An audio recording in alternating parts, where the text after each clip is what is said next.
It's taken me from managing change to really designing change. So like now HR really can operate as like a translator. It helps connect people, process like technologies so that strategies that are being revealed to employees really become real to them. It's become something that's makes more sense. They keep telling us that it's all over for HR. The age of AI is upon us, and that means HR should be prepared to be decimated. We reject that message. The future of HR won't be handed to us. Instead, it'll be defined by those ready to experiment, adopt, and adapt. Future-Proof HR invites these builders to share what they're trying, how it's going, what they've learned, and what's next. We are committed to arming HR with the AI insights to not just survive, but to thrive.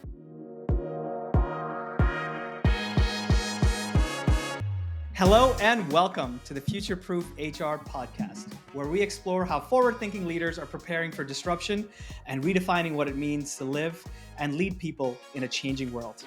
Today's guest is Amy Wang, head of HR and Payroll shared services with Mercedes-Benz North America. With roots spanning IT leadership, procurement, healthcare, higher education, and enterprise HR, Amy blends data, technology, and human insight to build stable systems that enable growth. She serves as well on the advisory board for Cornerstone University's strategic AI program and contributes to SSON's HR Shared Services blog series. So a lot of hyphens here. I'm so excited to bring Amy onto the show. Welcome to the podcast. Thank you, Thomas. I'm happy to be here. So there's so many things that we could talk about, but I'd love to get started on talking about your CIO to HR kind of bridge experience. So you don't see that very often.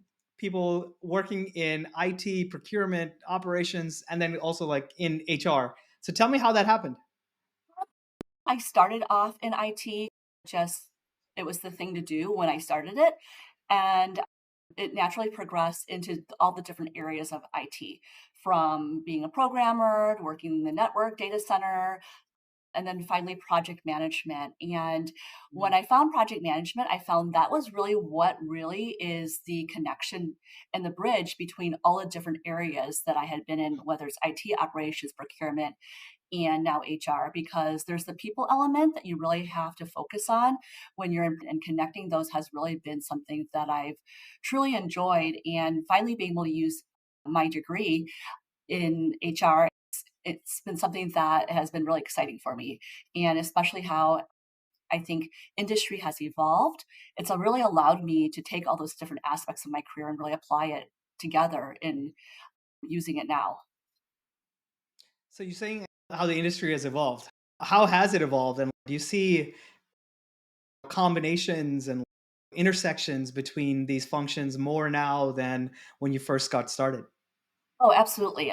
In one of my former roles, I feel like being in IT, it really taught me about things like governance and scalability and data integrity. And then now being in HR, I feel like I have a lot more mindset into like empathy and communications. And when those come together, I feel like with how technology is changing so much, it's taken me from managing change to really designing change. So like now HR really can operate as like a translator. It helps connect people, process like technologies so that strategies that are being revealed to employees really become real to them. It's become something that's makes more sense. I've heard there's some companies experimenting with this stuff, like having the CIO and the CHRO's office merged together.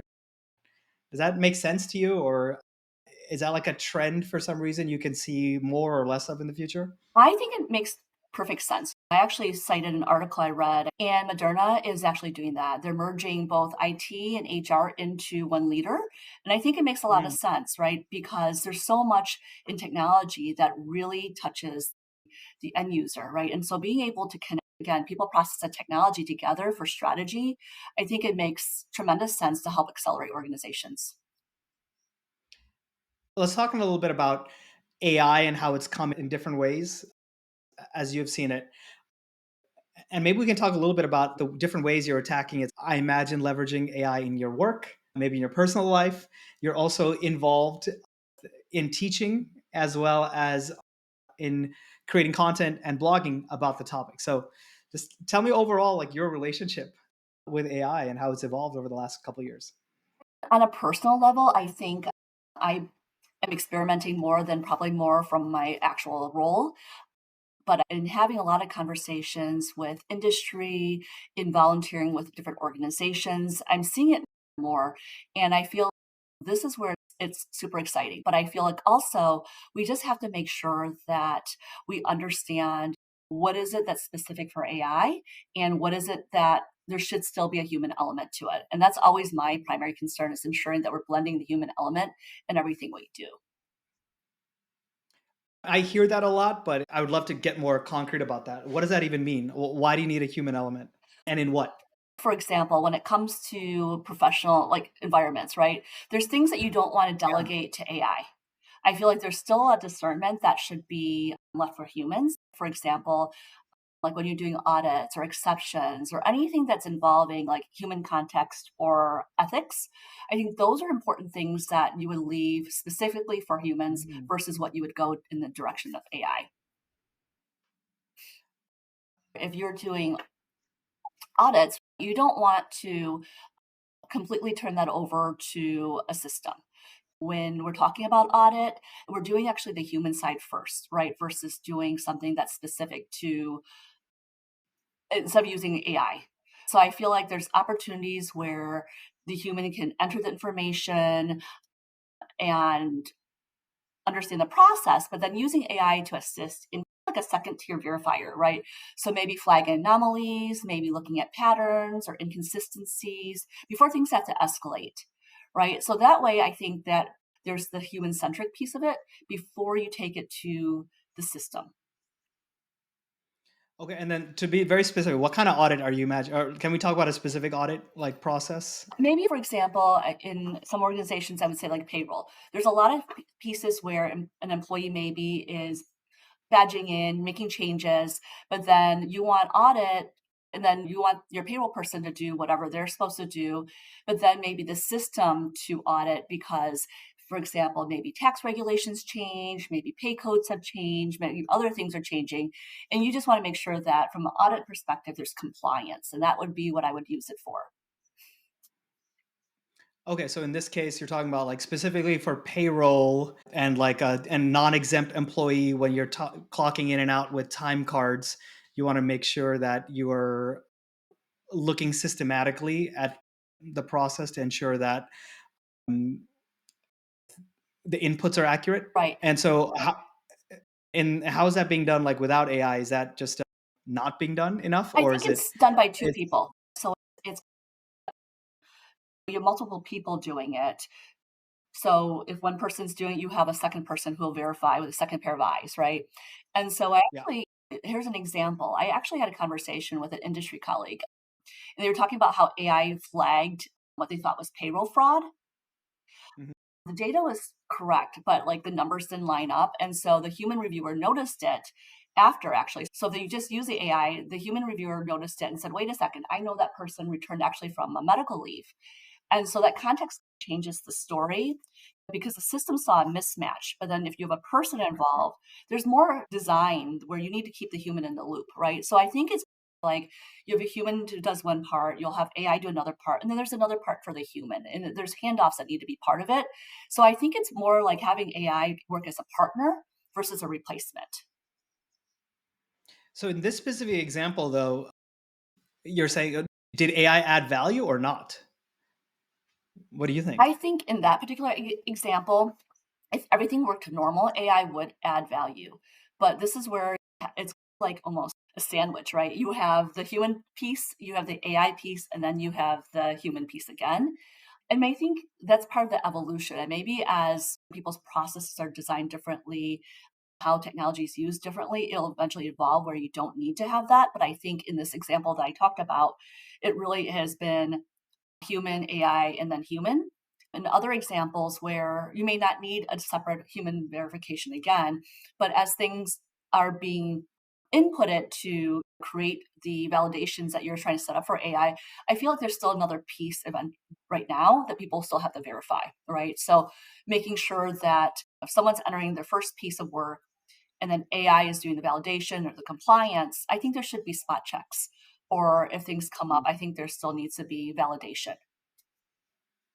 with a human expert, right? On Yes, top yeah. on top of it. And Yeah. maybe that's a human putting in the information to kinda develop the context, right? Or the Mm. prompts. Maybe that's who's doing the verification. Yeah. This could map to any kind of workflow where you have, without AI, you have just two people checking something, right? Someone's inputting data, maybe an employee in this case, and then you have one person looking it over, like a manager, and then you have HR looking it over. And typically you have decreasing levels of fidelity and increasing surface area that each stakeholder then needs to like handle. So what happens naturally is that the manager looks at things at some, there's a spot check of every 10 records, or every month you just do it, and then HR is checking every 100 or every quarter or something like that. Yeah. And I guess if I think about your sandwich metaphor, it's like you could have an AI layer in there for either one of those checks, right? Where either for the manager in this case, you're helping them point their attention, like their mind or their eyes or their time towards particular entries, and or HR as well. But I think the risk you rightfully point out is that like the inputs or the context could be missing, and in this case there was no fraud, but arguably no harm no foul, because it was something that was flagged to HR and a human judgment was used to say this is not fraud, but the AI just didn't have the context. But it's still arguably a little bit helpful. But on the other hand, you might miss things if you don't have that human verification step. But then overall, though, I wonder, is this actually even helping in practice? Are you seeing that like in these audit processes? It's just, yeah, because randomly you get like some flags, but there's so much shift and change that actually you're not getting enough value from having this thing in the middle in the first place. And maybe folks who have hair, unlike me, want to pull it out because they're just like, wait, this thing is useless, or just like getting in the way. I know sometimes there's frustration, right? Sometimes with AI tools. What do you think about that? Is it making enough of an advancement in some of these use cases, or does it actually end up creating frustration? I think there's a lot of frustration created, right? But I think the AI is as good as the people who are building the context, right? So it's only going to be as smart as how you design it. So if you're buying tools and just throwing them in place, right? And assuming it's going to close the gap, it's not going to. It's really going to be how well you design the process, how Mm. well you put in all the context and all the different flow that it could be. So I think in their case, now that they know that maternity leave could be something that gets flagged, how will they now maybe restructure that system to have it as maybe a different validation point? So maybe those are things that need Mm. to happen. So I think it's something that's going to be more of a continuous improvement situation Yeah. versus a one and done. You can't just code it, or like in traditional systems, you may be able to do some customizations in your code or do maybe some configurations and you walk away. But I think this is more where we talk about training the AI to understand and recognize the different types of situations that can come in. And that's only going to be as good as the humans who are involved in programming it, or not in the traditional sense, but putting in the different either prompts or the different questions in there so that it's getting better information. Guidance, guardrails. Yeah. All that will need to be done. And I think all needs to be done a little bit differently than how things were done traditionally. And I think that's the big learning curve. And it really depends on how engaged your workforce is too, because I think some of these systems could be better designed, but then I think there's also fear for people that maybe then there's not a place for them. And I don't know the full context and how that particular example was when I was talking to a friend of mine. But those are all, I think, things that we need to consider as we're rapidly deploying new technology. There's so many different factors in which can affect the success of that. Absolutely. So let's get to that like fear or just like the mindset thing in 1 second. I'd love to come back to that. It's a huge point. But even before that, you're talking about just all the edge cases and programming. It's almost, if the tools doesn't work, it's your fault. You have to work harder on it. That's like what every vendor, including myself, would say. But who ultimately is responsible for this? Specifically in the HR realm, there's a lot of just people going through their day to days? Do you have time to get into this whole world of prompting and guidance and guardrails and seeing this as an edge case? And so I'm going to try to like work on it directly myself. Or is it just the vendor capabilities are going to increase? Or we're going to see a whole, I don't know, crop of consultants cropping up who are going to be specializing in this stuff? Is there a specialized skill set here, or is it's going to have to be a part of what everyone needs to be upskilled towards to be future proof? I think both. I think there is going to be a certain amount of upskilling that needs to happen. I think that people will need to evolve. And I think in general, like workforce has to evolve. Anytime there's new technology that and new waves, I think that will require the workforce to evolve. And I think those who are the most curious at first will have the most insurance of job security because they really want to learn and adapt and apply this knowledge and then bring other people along. And I think that's where the humans will have longevity in how to partner with AI. So you're already getting at the some of the answer, I think, to that second concept, which is about like roles changing within HR and like what you're foreseeing. And sometimes that's met with fear or the fear of the unknown. I guess a two-part question. Like, what's the temperature out there? What do people, from your gauge, like folks in your network, how do people feel about, is there fear or is people sensing opportunity? What are your thoughts on how an HR professional can stay future-proof? I think it's both. I think there's definitely fear, right? Because things are happening so fast and people are not always comfortable with change. But I Mhm. think that the best way is for organizations to create a safe place for employees to feel that they can be part of the change. They create Yeah. good governance so that people aren't just not rapidly buying technology and throwing it in. Because I think if there's good governance will actually help accelerate innovation because it's better than buying something, making mistakes, cleaning it up, and starting over again. But if you Mhm. actually create the environment for people to be a part of and to also provide the right guardrails and the right infrastructure for people to be successful in, I think you'll see a lot more people adapt faster. And I also feel this goes back to working with your employees and understanding like what other skills they have beyond their job titles. It's important to understand your employee base and understand their skills, their capabilities, and their interests, and have those regular conversations, not just once a year at the performance review, but ongoing. And I think understanding your employee base, their interests and skills, and what they want to develop in will actually help align with some of the changes we're seeing in industry and will bring organizations along faster. This has been a fantastic conversation so far. If you haven't already done so, make sure to join our community. We're building a network of the most forward thinking HR and people operations professionals who are defining the future. I will personally be sharing news and ideas around how we can all thrive in the age of AI. You can find it at gocleary.com/Cleary-community. Now back to the show. So that's, to me at least, an exciting kind of future, and that's full of opportunities for everyone. But the practically, there's a very human emotion, right, to fight when you have the unknown that you're looking up against. So maybe speaking of the unknown, let's talk a little bit about HR shared services and maybe even shared services in general. You've had a lot of experience in this kind of world.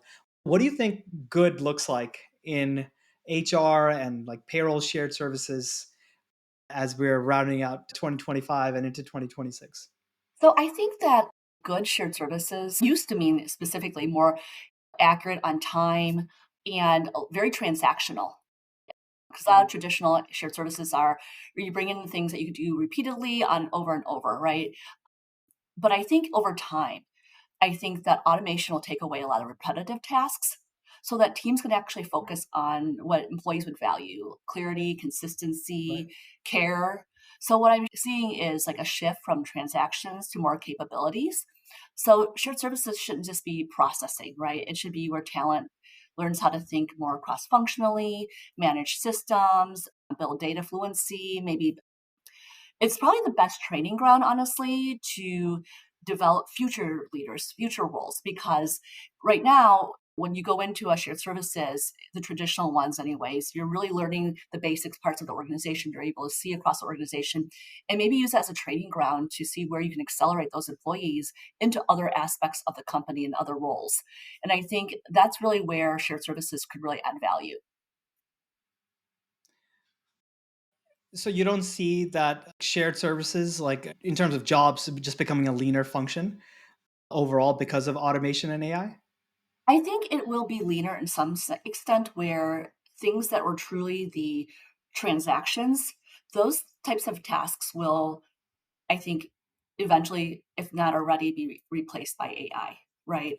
I think you're going to see more as where it's actually focused on creating the value, right? So what are things that you can bring together more cross-functionally?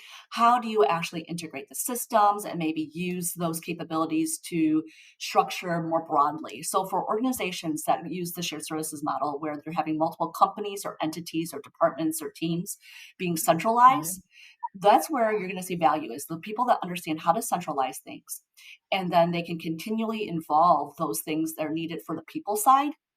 So I think it's a Mm. different version of what we originally have known it to be, right? It's more focused on what are the capabilities that shared services can provide and maybe take away some of the more task level, but take a look at what the data pieces are and maybe use that to build some of the human interactions because once the technology can clear things away, what other human centered pieces are still left? Interesting. As you're talking about this, brings my mind back to like where we started about a little bit about the overlaps between IT and HR, but also I'm thinking about just processes in process management, general, anything back office, including the CFO's office. When you put it that way, it feels like there's a lot of convergence, right? And when you're just talking about like collaboration or cross-functional processes and thinking about how data flows so that you can just get the organization running, when you put it that way, it feels like all those functions, at least at the shared service level, should be merging even more. Yeah, it feels really natural. And so, having worked in IT for so many years, but as an IT leader, a CIO for a former organization, I worked a lot with the human aspect, right? Building my teams, cross training people, and making sure Mhm. that from an IT shared services perspective, delivering value. And Right. applying that now as a leader in HR, I also have HR systems and taking that IT mindset and operations and those pieces, I think they work really well hand in hand. And Mm. especially with so much AI now, AI is not your traditional IT. You're not really programming, right? So it's a different way of looking at technology. But I think the concepts of working and supporting the broader organization, whatever the business is, where Mhm. having these skills combined makes a huge difference. And I think it makes a lot of sense. I feel like it's taking in the past, you have the left hand and right hand not talking to each other. Now they're working in partnership. And I think that's really kind of exciting. Yeah, it is. How should we think about reskilling the workforce, not just in HR and IT, but just overall everyone, right? To reskill the workforce to be able to be ready to blend AI technology data along with the human element, which I think some part of that probably applies for probably broadly every type of knowledge worker out there. But from an HR perspective, if we want to upskill, reskill, and ensure that people are future proof, how can we help enable that? I think there's a couple ways, right? The first way is the individual really has to take ownership of that. And I think through the organization that they work for, really hoping to have continuous conversations with their leadership, what their goals are, maybe the skills, learning paths. And I think that's important also from a leader perspective, understanding what their workforce, their team is trying to do. Because as AI is evolving what work will be. You really want your workforce ready to go.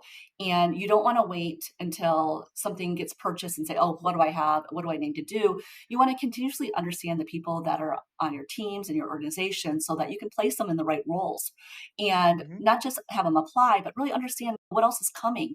And that way, if you have these conversations, people feel like they belong, they have a future with Mhm. your organization. And the other thing I think is really important is that I feel like people really need to also take advantage of what's out there on their own, really research and find opportunities to build their own skill set, right? And there's a lot of companies that may have, for example, like a tuition assistance program. I would highly encourage using that. For example, I work with Cornerstone University, for example, in their strategic AI program. But Cornerstone is only one of many organizations that the Z School actually has partnership with. There's like 15 different schools, and what they do is they're partnering with these different schools. It's online, and you can take different certifications. And I would highly recommend getting certified to just really dig in and learn. For example, there's new ones coming up that they have through Loyola New Orleans School, through Rockford University, and they're teaching generative AI for value creation. And they're also teaching other certifications like AI agents for change or how to become irreplaceable in the age of AI or even AI literacy and proficiency. And I think all of those things are available to you. And if you don't have tuition assistance through your company, there's so much you can learn just through LinkedIn or YouTube. But I feel like you have to be the CEO of your own career, right? And so you have to take Mhm. charge in trying to figure out, how do I stay relevant? And really, I feel that curiosity is really your own career insurance, right? So the more curious you are about what's happening, you don't have to worry about being outplaced or out either replaced by AI or outpaced by AI. Just learn to work with it. And I think that's really what's important. If you take time on your own just to learn and to grow and ask questions, I think it'll make a world of difference.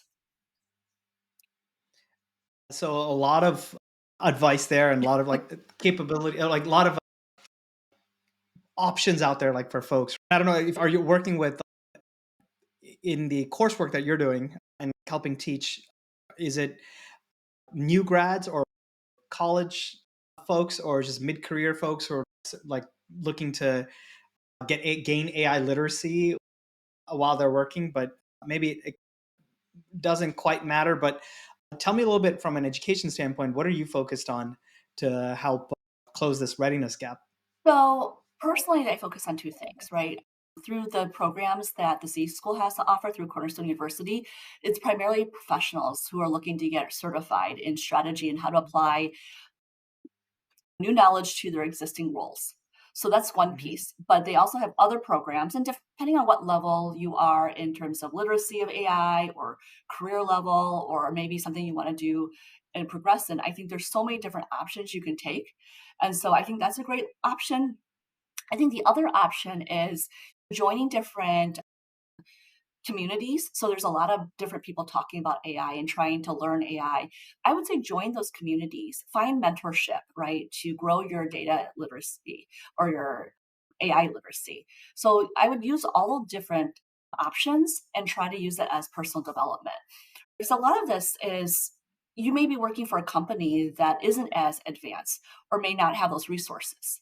But for you to really develop, right, you have to take that in your own hands and figure out what are the resources available to me and really Mm. leverage that. And that's what I would recommend. I would not wait for, as an employee, your employer to say, this is what you need to learn next. Absolutely not. Go learn and ask questions. And if your employer supports you through, like I said, tuition assistance programs, or maybe they have a LinkedIn learning program, or I would use those. But also just look at your broader community and see if you can find a mentor and others to partner with and just learn and play. And I think that's the best way to go about it. So I have to ask before we run out of time here, Amy, as you look ahead for the next couple of years, is there anything in particular, whether it's in shared services or in any kind of like specific domain, are there any particular types of projects that you're passionate about, you're looking forward to seeing come to fruition, or even just like workflows? Because we talk a lot about AI workflows or AI being leveraged for all types of like workflows and shared services. Anything in particular you're looking forward to uh, getting rid of off of your plates as we go into the brave new future together? I know that there's a lot of the transactional stuff. I think there's a lot of just sometimes there's a lot of data that comes in. Actually, in a recent conversation I had with a different peer in industry, one of their frustrations is actually sometimes there's a lot of information that comes in, and specifically in employee relations and under HR, meaning depending on the environment, there's often like a compliance line or something like that. And people will send immense amounts of information, whether audio or video or documents that they write. And their Sure. employees go through this for hours upon hours. And so I thought it'd be interesting when we talked about it was how can you take all of that and put it into AI and then maybe have AI ask smarter questions or find patterns so you can understand why are these employees having these issues. So if you take all the information and it can analyze it for you, it might be able to find patterns to like address as a root cause versus when a person's just reading it and trying to figure out, well, what is it that I'm trying to solve. So I think there's exciting opportunities to use it in those types of ways in the future that maybe isn't being used today. That's a very interesting use case. So you're imagining not just analyzing it one time, but actually having something where you can ask questions back and forth as the HR professional to really get some insight on what's happening here, but then level that up to what's happening more broadly, maybe at the organization that we can then maybe more proactively diagnose. Employee relations issues, there's the absolute tail end of multiple things. It's like the symptom that you can get at, but I love that thought for how that you can take that upstream.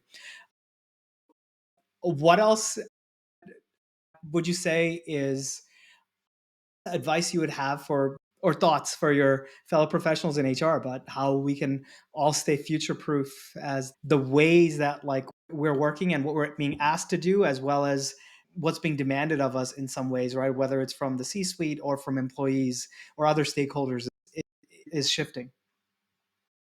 I'm excited about all the change that HR's future will be with AI. But I think it's important in our role is to continue to balance information intelligence with humanity. Having AI reshape work, I think we still want people to define the purpose. And so I think AI's role is really to help guide that shift kind of responsibly, right? So we're building systems that protect trust, to empower learning, and to keep culture and people at its very center, because that's something we don't want to lose. We don't want to lose that indeed. And I think sometimes the whole function can use that reminder because you might feel like beaten down and feel like, you know what? Yeah, this is all going to just come in, replace everything that everyone does. And people are just not as important to organizations in the future. And maybe that's just not true.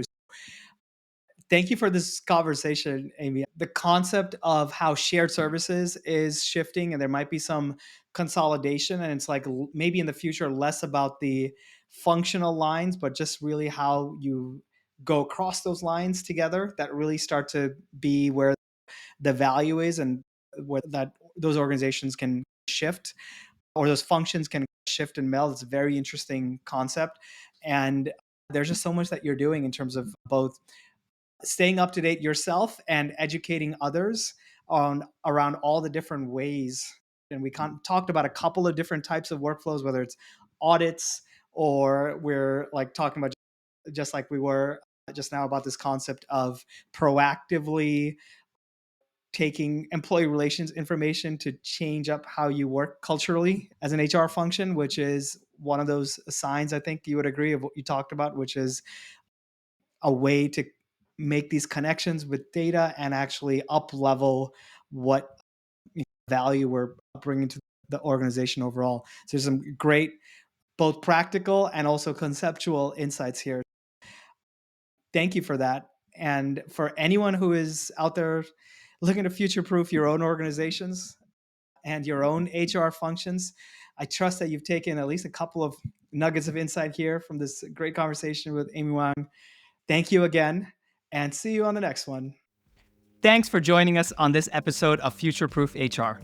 If you like the discussion, make sure you leave us a 5-star review on the platform you're listening to or watching us on. Or share this with a friend or colleague who may find value in the message. See you next time as we keep our pulse on how we can all thrive in the age of AI. Hey, it's Thomas again. One quick question before you go. Are you and your HR team tired of answering the same employee questions again and again? in Slack?